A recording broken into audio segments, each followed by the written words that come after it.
I want to bring in Philadelphia Phillies first baseman Rhys Hoskins. What is up, Rhys? How are you, man? Thanks for coming on. Yeah, man. Appreciate you having me on. It's been a while, but it's definitely good to see you. It has been a while. So I want to get right into it with, we're going to do some trivia questions. Now, what I'm going to do is everybody that comes on the show, we're going to run through some trivia questions. There's going to be 60 seconds, and we're going to have like a leaderboard. So over time, this leaderboard is going to build up, and we're going to see how many you can get in that 60 seconds. All right, so right off the top, you ready? All right. All right, let's do it. All right, first question. Who was your first home run off of? Of course, pressure's on. Alex Wood, or not Alex Wood. Travis Wood. The count, Travis. Who was your first career hit off of? Chris Flexen. Yes. Who was your first career strikeout against? Jacob DeGrom, first at bat. Where did you do the bat 97 flip in your first Major League AB? Or where did you bat in the lineup in your first Major League AB? 7th. Yes. Who was your last minor league game against? Norfolk Tides. What number did you make your MLB debut wearing? 17. Who batted behind you in your MLB debut? Ooh. Cameron Rupp. Yes. Where was your first away game in the MLB? San Diego. Done. Wow. All right. I feel like that was really good. Like, really good. Not too bad. All right, wait. So you're going to tell me a story there about your first Major League strikeout. So it was against Jacob DeGrom? Yeah. Welcome to the league, kid. 97 on the black. I think it was a 3-2 count. But never forget it. That's also not like a bad. It's not a bad one. Everybody strikes out against Jacob DeGrom. Right. Not bad at all. So Rhys, you and I played against each other in the minor leagues. Seemed like a couple of years we played against each other. So wanted to ask you a question that I ask everybody when they first come on. What is a memory that sticks with you to this day that you have from your minor league days? You know, baseball is so unique. Everybody goes through the minor leagues. It's different than any other sport. So what is a memory you took with you from those days that sticks with you to this day? So I'll give you like kind of a non-baseball related one. All right. 2016, we were in Portland, Maine. It's AA. It was like a weekend in the middle of the summer, perfect time to be there. And I got to see Chainsmokers. I think we had an off day there. I got to see Chainsmokers in a really, really small little venue, which was super cool. And, I've never been to Portland, Maine. What a great little city. But I was like, man, when am I ever going to get to do this in Maine? And yeah, man, just stuck out. Always. Were they big yet? Or like, why were they in such a small venue? I think Roses had really just blown up. I don't really know though. It was a really, really cool venue. There was like a little outdoor space too. But it was cool, man. Dude, that's sick. There's something to seeing like big time performers or groups like that in smaller venues. I think that's a really cool thing, is being able to see them in I feel like they're different. I feel like they act different in smaller venues. Like they can be more themselves and you get a really cool product. Totally. All right, so then you made your Major League debut in August of 2017, and proceeded for the next 2 weeks to just rake. I mean, the fastest player in history to 10 home runs. I mean, so I have experienced being locked in at the minor league level, but never at the Major League level, and never while making my Major League debut. How cool was that? Were you raking in the minor leagues at the time when you got called up, or was it just like something clicked? Yeah, I know I was. I think I want to say for like a week before I got called up, it was one of those things that you're not really thinking up there. You're just kind of reacting, and stuff seems to always be falling. Like I was getting cheap hits. I was hitting some homers. then I got called up and struggled a little bit. 0 for 12 felt like 0 for 200 to start your big league career. But when I got that first hit on a Sunday, I got called up on a Thursday, and then kind of felt like the weight of the world was off my shoulders. And after that, off it went. The rest is history. There's something. So there is something to be said about the mentality in the batter's box, and to me, once you get to a professional level, obviously your swing still matters, and that is super important. But mentally, the game of baseball can tear you apart. I mean, an 0 for 4 can turn into an 0 for 8. An 0 for 8 can turn into an 0 for 12. What do you do to not let that snowball? Because I know for me personally, consistency was a big thing in the minor leagues, and that would be my problem. Is I'd go 0 for 8, and then you start looking up at the scoreboard, and you see your average start to dip a little bit, and then it can just all pile up on top of each other, and next thing you know, you're 0 for 20. Yeah, if you have an answer or find someone that does, please let me know. No, look, man, it's something I think that all of us struggle with or have struggled with in the past. But like with anything else, you play more, you get more repetition, you learn more about your swing, just about hitting in general, about the way that you talk to yourself, or the way that your mind operates, or how it was when you were really good versus how it was when you were really bad. And you just, you get this bank of information that you can just kind of fall back on when times get tough. And like you said, your swing at this level, or guys' swings at this level, are usually pretty good, because if it wasn't, you probably wouldn't be there. So you just got to try to find ways to get an edge mentally. And that's usually what makes good players great. Yeah. Do you have something you fall back onto? I know I've heard that Trout before, when he starts struggling, and that's funny to even say, because the guy doesn't really struggle. But I've heard him say, like, he'll like take a morning to go out to the golf course, which I thought was kind of a cool answer. Do you have something in that bank of yours that you do fall back on? Yeah, it's funny you mentioned golf. There's times where we, schedule permitting, we can get out on the golf course, and it's not really about the golf swing versus the baseball swing, but it kind of gives us something to be bad at and get frustrated at. That's not the game, which goes a long way mentally. But I had someone in the last couple of years tell me, look, man, like, everyone at this level is so talented.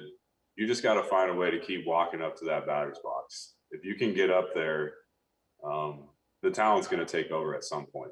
I think, Jeter always used to say, like, I'm open, if he's over 20, I'm feeling good, man. It's something, it's going to come. I'm due.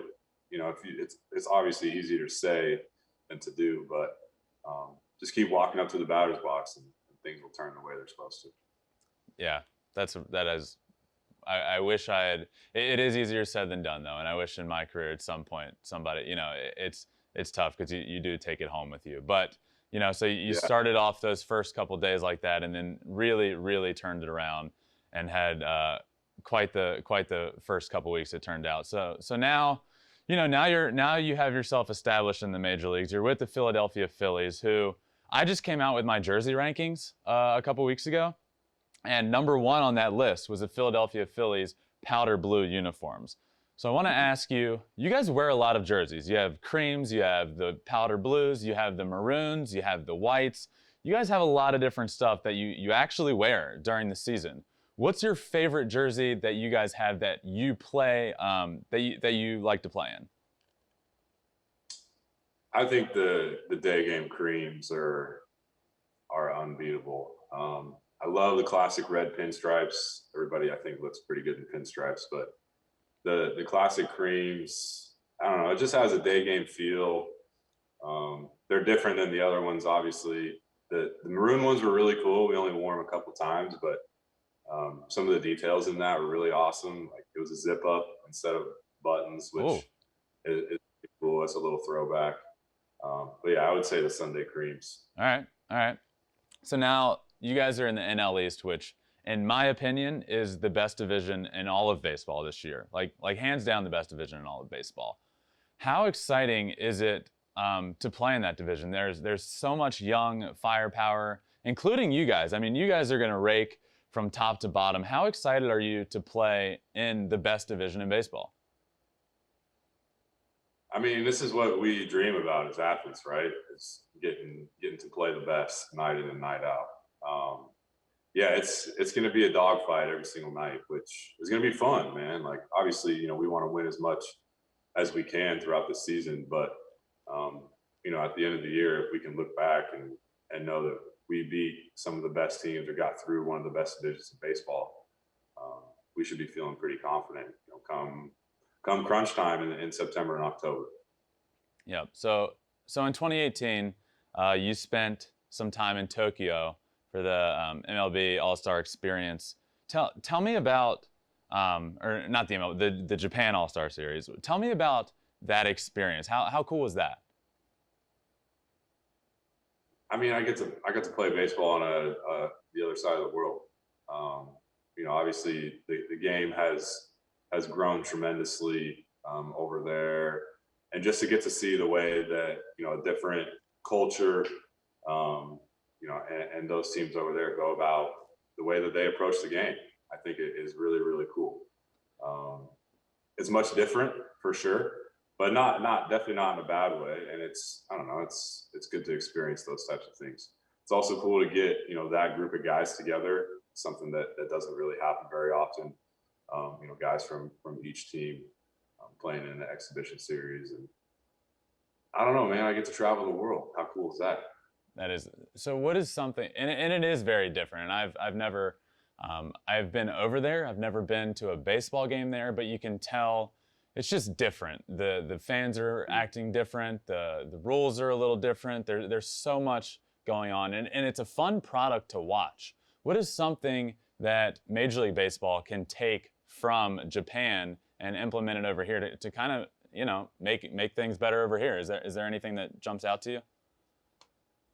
One thing I thought that was really cool was in the outfield, they almost have like a cheering section or like a band section or kind of something, a hybrid, and each guy when they walk up to the plate had their own song, and the whole stadium knew it.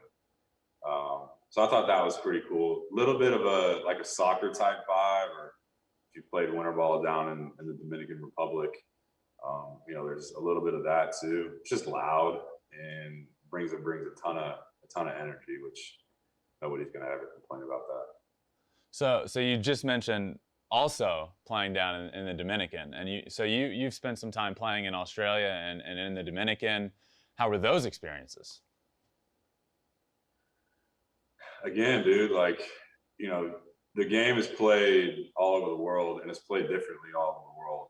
And you kind of get dropped in these places for this short period of time. Kind of got to figure it out, but it's great. Australia is beautiful. The game is slowly growing over there as well. And I know in the last 10, 15 years, it's grown tremendously, which is really cool to see. But the whole winter ball experience is so cool because you get to, we play with a bunch of guys from Latin America and the Dominican. And you really understand the way that they approach the game and the way they think about it based off how winter ball's played down there. Those guys grow up playing basically all year, through the season. And then as soon as the season's over, it's time for winter ball. And it's cool to be immersed in that. It's a little bit different baseball. You get pitched a little bit different, which is good to see. But great time, man. It's awesome. That's so cool. Playing baseball around the world is like you pick up it. At the end of the day, it's the same game, but it can also be so different. One thing I've always heard about Japan that I don't know if you would have experienced in this All-Star experience that you were there for, but one thing I've always heard when they play baseball in Japan is that in after the 5th or 7th inning or something, they take a smoke break. Like the game stops and they go up into the tunnel and take a smoke break. Do you know anything about that? Is that true? I have heard that. I did not experience that while we were over there. That doesn't mean that it wasn't happening, on the Japanese side, but I have heard the same thing. So, all right, so you have a lot of nicknames. You got Big Hosk, you got Big Fella, you got Rhys Lightning. What's your favorite of all of them?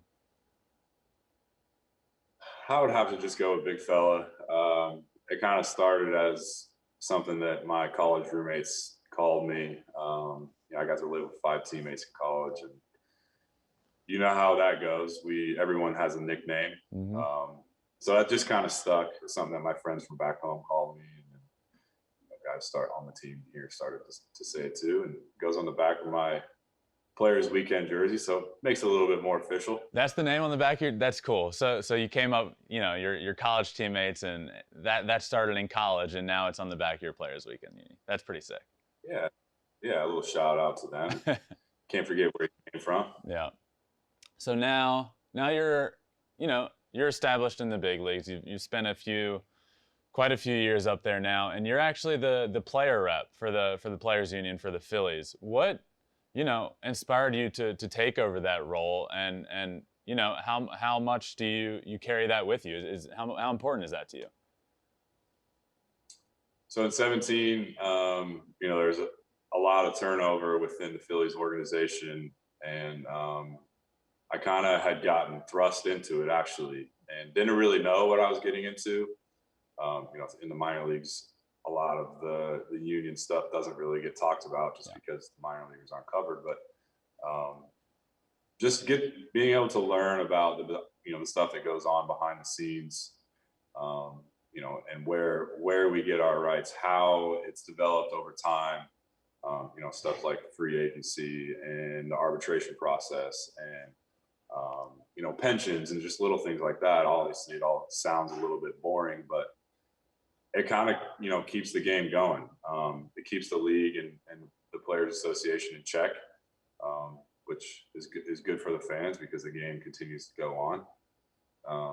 But it's interesting just to get to learn the little details about all those types of things, and making sure that guys around the league are covered and the union has their back type of thing. How stressful was that last year? It just seemed like every other day we were hearing about the talks between the owners and you guys. Like, that was that a stressful time, or was it kind of like, you know what, we're just going to hold our ground and hopefully we can play baseball at some point? I would say a little bit of both. I think mostly stressful just because there was so much unknown going on at this time last year. Really on both sides. I think both parties wanted to play, right, and wanted to play as soon as possible, as soon as it was made safe. But again, there's just so many little details that go on behind the business of baseball that have to be worked out, and obviously that made it stressful. But we got it done, and that's the type of thing that the union prides himself on, and will continue to do so as we go forward. And speaking of representing the Phillies, last year when the world shut down and there was no baseball being played, MLB The Show did a players tournament, and you represented the Phillies in this MLB The Show tournament. What was that experience like? Are you good at the show? Because I stream the show and pride myself on my abilities of playing MLB The Show. I would not say I'm good. I got a chance to beat you though if I can get hot. Okay. But no, there was a lot of other players that were a lot better than I was. It was fun though, man. Like, it gave something for fans to tune in. I think the interactions between some of the players that we got were pretty cool and really, really candid, and that's something that not a lot of people get to see every day. I think at that point too, people were kind of clinging to any entertainment that they could get. So, we got a lot of response and got a lot of people tuning in, which was just awesome to see. Good for the game. And we had some fun with it too. I know there was some smack talk and, a lot of competitive games, but I hope it's something that they do in the future. I'm not sure how that will go down or if it will, but definitely something that I'd be into again if we got the opportunity to Are do you so. are you aware that in the MLB The Show community, you yourself have one of the best swings in that game? Like you're one of the best players to use in the game. Did you know that? I love that. I didn't, Yeah. but now I do, and I'm gonna go turn it on and hit it just because. Well, I think we're eventually, I want to do something here with MLB The Show someday and playing guys. So you're definitely getting taken up on that. And we are definitely playing each other Okay. someday. That is happening. So as somebody that grew up in California, you grew up a huge Raiders fan. And the Raiders obviously come with a strong fan base. And now you're in Philly, who also have a strong fan base. So and you went to the Super Bowl, obviously rooting on the Eagles. What are the different, like, there's two polarizing fan bases, but they're so passionate. What is it like being a Raiders fan and an Eagles fan? Do you still root for the Raiders? I will. Yeah, I'll still root for the Raiders. Obviously, hometown team is what I grew up watching, but I also think that there's a little bit of leeway there as an AFC versus an NFC team. If they end up meeting in the Super Bowl, well, I get to be a winner either way. The fan bases are crazy, man.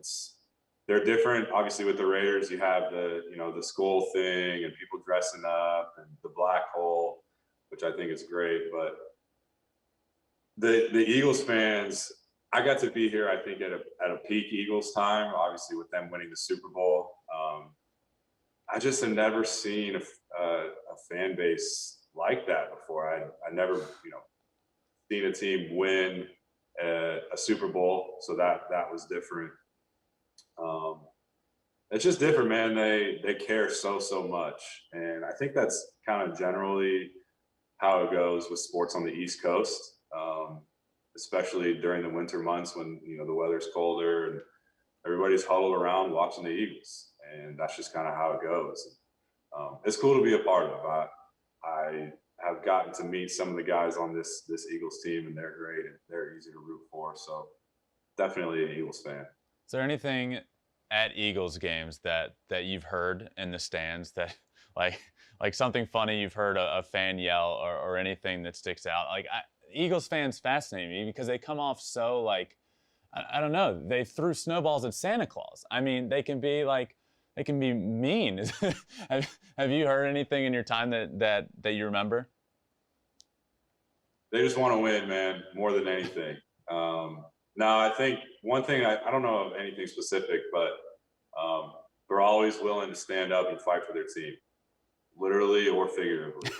That's actually the last time I saw you. So I'm a Cowboys fan, and I came up to Philly to watch the Cowboys-Eagles game, and we were in that. I saw you in that suite, and we talked for a little while. So that is the last time. But before that, it was probably on first base down in Clearwater somewhere, saying, "What's up, man?" And you saying, "What's up, dude?" And just repeat throughout the year. So we're gonna pop up a GIF on your screen. And what I want to know is how often this GIF circulates around the team group chat, because this was everywhere. The JT Realmuto GIF. How often is this circulated, and how often do you guys talk about it? Because it should be talked about often. Yeah, it gets used for sure. Just the timing of the whole thing, right, man? Like, obviously, he's not doing that, reacting to who's coming in. Just I remember that being a frustrating game. I think it was a long inning. I think JT said something like, "Man, it just feels like any sign I put down, it doesn't really matter that it's getting hit." And sometimes it just be like that, and it's funny that the camera caught him doing that because it's turned into something that's definitely used and is extremely funny. But we also have given him some crap about it too, which is always in good fun. All right, so another thing we're gonna do here with this Flippin Bats pod is we're gonna start a rule book. All right, so I want you to tell me, if you were commissioner for a day, what is one rule you would take out or add to help grow the game of baseball for its audience? I would put the DH in, first of all, and then I wouldn't ban the shift, but I would make infielders stay on the infield. Oh, okay. I like that. We got to let guys make plays. You got to let guys make plays. I don't remember who said it recently. Lindor. It was Lindor. You know, you kind of yeah, it's great that we're getting outs. Obviously, you know, we want to get as many outs as we can, but fans go to see guys make plays and do things that they can't do. And why not let guys make plays?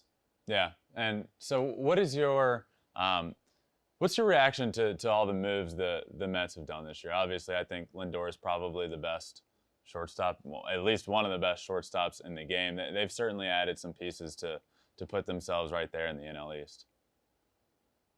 Yeah, totally. Obviously, they made a big splash with Lindor. I'm really curious to see how he does come in from the American League into the National League East with all the pitching. But yeah, man, they made some noise this offseason, and credit to their ownership and front office for, you know, addressing some of the things that they felt like they needed to address. It's cool to see a lot of more teams go for it this year, right? And like I said, it makes the competition so much better. And we're getting to play better baseball because the games should be closer. We got more stars, like you said, in this division, which is going to be a lot of fun to watch night in and night out. But it's better for the game. It's better for the fans. Fans get to see a better product. And we'll be excited to compete against them all year. Yeah, and you talked about the quote from Lindor, who's now with the New York Mets, about the shift and being able to, you know, make more plays. You know, when he said that, you were the first person that came to my mind. Like, yes, we finally get to see all of the range from Rhys Hoskins, and he can make all of those studly plays over there at first base. Scoop the ball and catch the ball. Scoop it and catch it, baby. All right, so another thing we want to do is we're going to have these recurring questions, just some career moments. So I have 3 questions for you in regards to your career. So let's see, the first one. What was your welcome to the MLB moment? So my first road trip, I think I mentioned, was San Diego and then San Francisco. So in San Francisco, obviously growing up in Sacramento, I grew up a huge Giants fan. So that Sunday day game, Posey was catching, Bumgarner was pitching, and then, you know, I think Bell was playing first, Brandon Crawford was playing short. Just all these guys that, you know, a couple of years ago I was rooting for and had rooted for basically since they got there. I got to go to the 2012 World Series with my dad and watch those guys win that. So it's just kind of one of those things like, wow, I was just watching these dudes on TV, you know, dreaming about being on the same field with them. And I've been to this stadium as a fan plenty of times, and here I am facing Bumgarner and Posey right there saying what's up to me. So it was one of those things where it's like, wow, okay, I gotta step out and gather myself here. What is your most memorable play on the field? I would say the opening day grand slam in 2019. Yeah, I probably floated around the bases. I don't remember my feet really hitting the ground.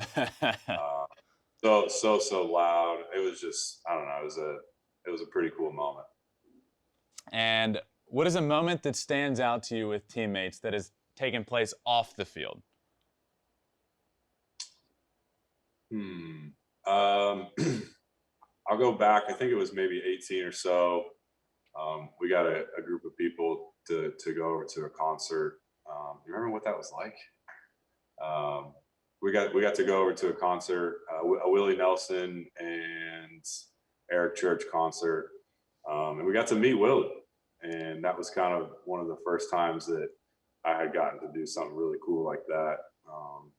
And you know, the whole team got to meet Willie and kind of hang out with him before the show. And it was awesome. It was great. That's so cool. So yeah, the San Francisco Giants one hits a little close to home for me. I as well was at those games. Tough series. Fair, So did you? fair. So you grew up a Giants fan? I did, yeah, yeah. So you had some good. It seemed for a while every other. It was every other year they were winning the World Series. Yeah, 10, 12, 14, those 5 years were pretty good to us as a fan base out in Northern California. You know who also plays a lot of MLB The Show that I just thought about from talking, because speaking of the 2012 World Series, the thing that's, Sergio Romo striking out Miggy, ending it all, like, end of the World Series, he throws his glove. He's a huge MLB The Show guy, and is always like, always, coming in streams and stuff and talking to people. So I'm sure you're a fan of his. I had to get over that memory. I actually talked to him about that. I was like, it's actually kind of hard to talk to you, because the only thing I can think about is you striking out Miggy to end the World Series, and then my brother not getting a ring. Yeah. Well, Rhys, thank you so much for joining me, dude. This was an absolute blast. Go Rake this year, and I would love to have you back on. You're one of the first guests of the Flippin Bats pod, and hopefully you're a recurring guest and we can have you back a couple times. Yeah, dude. I appreciate you having me on. It's great to see you, even though it's virtually. Yeah, let me know. I'd love to come back on, and glad to see this is going well so far. Can't wait to see where it goes for y'all. Thank you, man. Good luck the rest of the year. Thanks for watching. If you love flipping bats, swinging 3-0, and just talking ball, hit that subscribe button.